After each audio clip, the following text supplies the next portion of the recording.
Okay, so I want to talk about this while it's fresh in my mind and fresh in my emotions. I just uploaded a short video about it, but I didn't have to express this in long form. So I had a dream. I just woke up from a dream. My dad was being abusive in the dream. He was just treating a lot of family of mine bad. So I can't remember how the dream started off, but I remember how at one point we were all at this bar party sort of thing. And I don't go to bars. I never go to parties as of late. And but it was a bunch of people there, not just people we were related to. It was like a public place. And we were in like this big area where it was our family and a mix of other people, but we were in like a like this bar, like place, restaurant or whatever was sectioned off, and it had like a party rooms, I guess.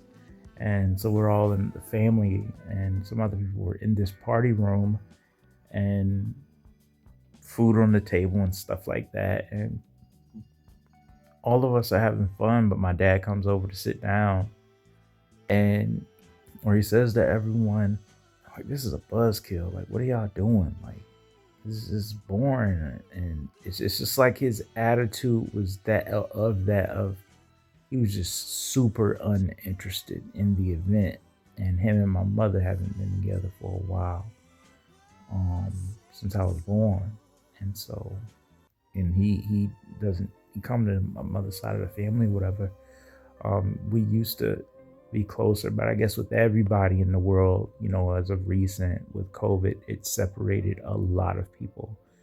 And so a lot of people just in general don't come around each other anymore. But he used to come around, there's pictures of us in the past and come around my mother's side of the family with me as an adult,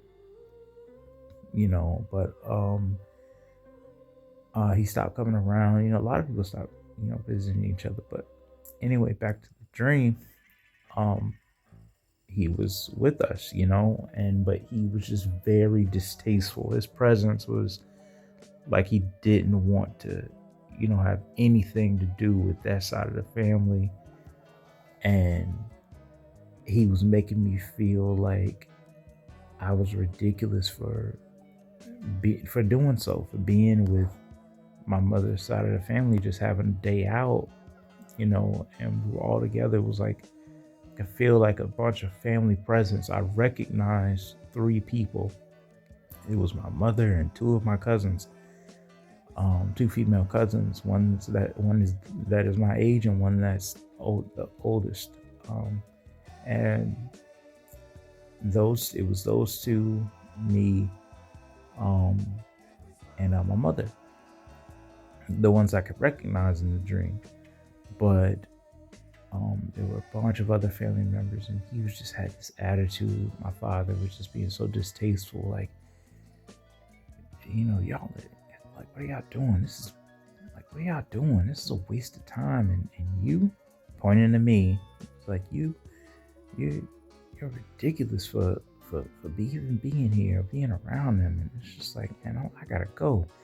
And so when he left, he bunked out, like he just kind of like hit the table, like not hard, but he just kind of little uppercut on the table, like with his flat open hand.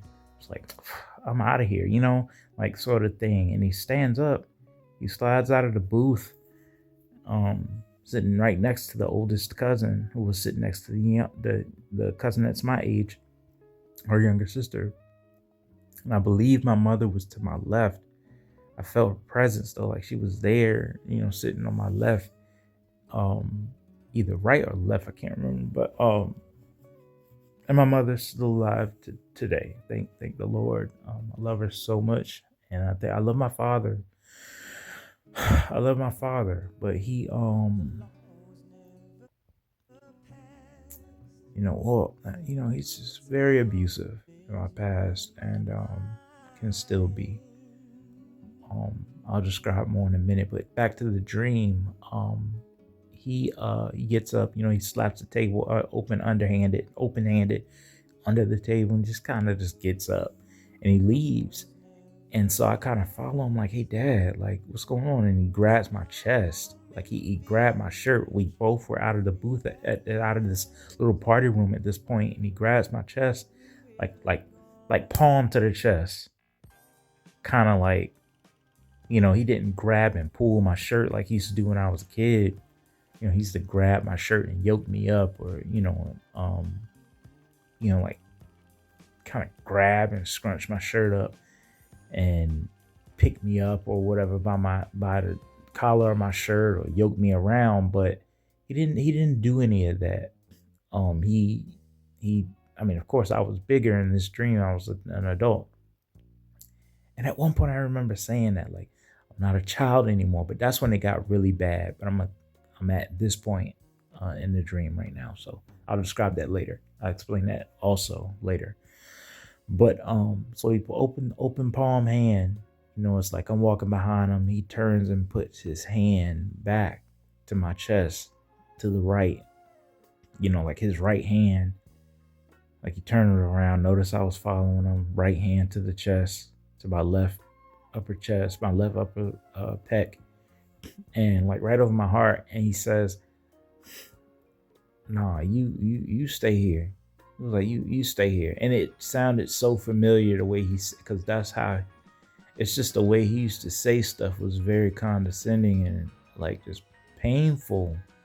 Like just so painful, the pain I used to get from this man. And he's still with me, still with us. Thank the Lord, and it's just, I want to be able to talk to him. But I mean, we have had moments where we're talking and it seems like we're connected, but there's always a negative that comes out. And it's just like, I'll be right back. I got to use the bathroom and get some water. I'll be right back. Okay. So I'm back. And so he places his hand on my right chest. It's like he just kind of turns, him still facing the other way, but it's like he 45-degree angle step back to me, put his hand straight, his right hand straight left side of my chest, and he's just like, no, you stay here. You stay here. It was kind of condescending, like he was like, yeah, stay here with these people, kind of. That's what it felt like. But he just said, you stay here, right? And also, just to a little excerpt. It's odd that I just uploaded a video the other day talking about how I realized I can't cry anymore. I haven't cried. I haven't woke up crying like this in a while. It's been a good while. As of the past year and a half or so, like I've been sad between, everyone gets sad. I've been sad between now and before a year and a half ago. So it's just like, but I couldn't cry.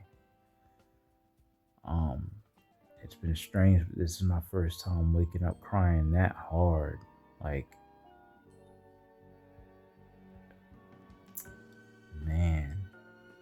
But sorry about that. Back to the dream. Yes. Thank the Lord for that.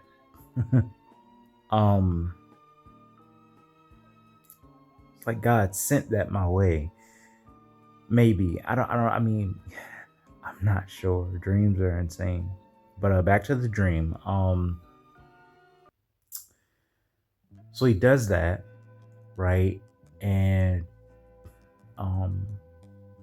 he puts the right hand in my chest and he walks off after he says all that, condescending, gives me that condescending gesture. And I go back and sit with the family, and they're like, what happened? Like, is he okay? Like, what's wrong with him? Like, they were more concerned, it seemed like they were more concerned than, and I was concerned, I wanted to, because I understand his abusive ways, but I didn't want him to go. That's why I followed him. And quite honestly, I didn't want him to go. And it's always been like that. I've wanted to hang out with my father, and even in recent years. And when we do hang out, when he's in town and not working, he works very hard. So just stay, he hunkers down, stays focused, and just doesn't really, and when he can, I guess he goes to visit that side of the, my father's side of the family. He'll go and visit. Um, but a lot of times he's very busy, and so he doesn't. He just stays working, and his job takes him different places, So, but yeah. So back to the dream. He walks off. I go back in the booth, this little party room thing at the restaurant bar place, and it was all wooden. Very classic bar environment, but everyone's concerned. They're like, "Hey, is he okay? Like, what happened? Like, what was wrong?" Like, I was like, "I'm not sure." I'm not sure, and I saw the food on the table, and that was my grab point to try to be like, to try to shift everybody's mood. So I was just kind of like, "Hey, everybody! Hey, look, let's eat this food. Like, man, this food is looking good, y'all." And then, to try to bring up the mood of what just happened. I remember sitting down, and it's like it flipped to a different scene, if you will. Like like I just remember at one point, me and my cousin walking from across a street, like as if we were at a house. It was me, the cousin that's my age. Me and her were walking across the street into towards this house, and my father's in this. He opens the door, and it's like he just gave, like, the way he looked at my cousin was just like a disgusted look, and like as if he was like really disgusted to see me with her, like just hanging out with her, and he was just like, and it cut me the way he looked at her. It was just like a screw you. That's what it felt like. It was like it's like, and I don't want to say anything too personal here, so I won't. But that seems to be a theme in our waking life conversations when he does call me. And it doesn't call me every day. Doesn't call me for weeks sometimes, and that's okay. He's busy, but when he does call, the theme is usually of him not having too great of things to say about the people that I care about, man. And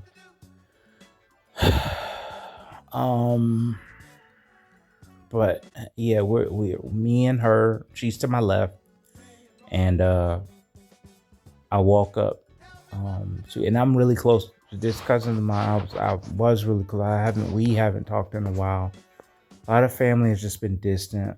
A lot of our family is very distant now. We're all very distant. It's not just them, it's me too. I stay away. They have their life. I have my life now, and but I know, like, we were very close growing up. My mother took care of me and her, all the time. And, you know, I miss those, days. But, but I'd like to let everyone know that, that's why God has you in the place that you are now for a reason. So don't let the things of nostalgia stir up your spirit and make you upset. And and it happens. It's happening to me right now. But the reason why I like to say that as a reminder, don't let that happen, is because it will happen, but you don't want to let it dwell. You don't want to let it cook you and make you really lose yourself. Get depressed about it. It hurts. It does. Me thinking about her and hanging out with her and hanging out with all my family in that booth in the dream. It was just very nostalgic, and but it was fun. It was nothing to cry about, but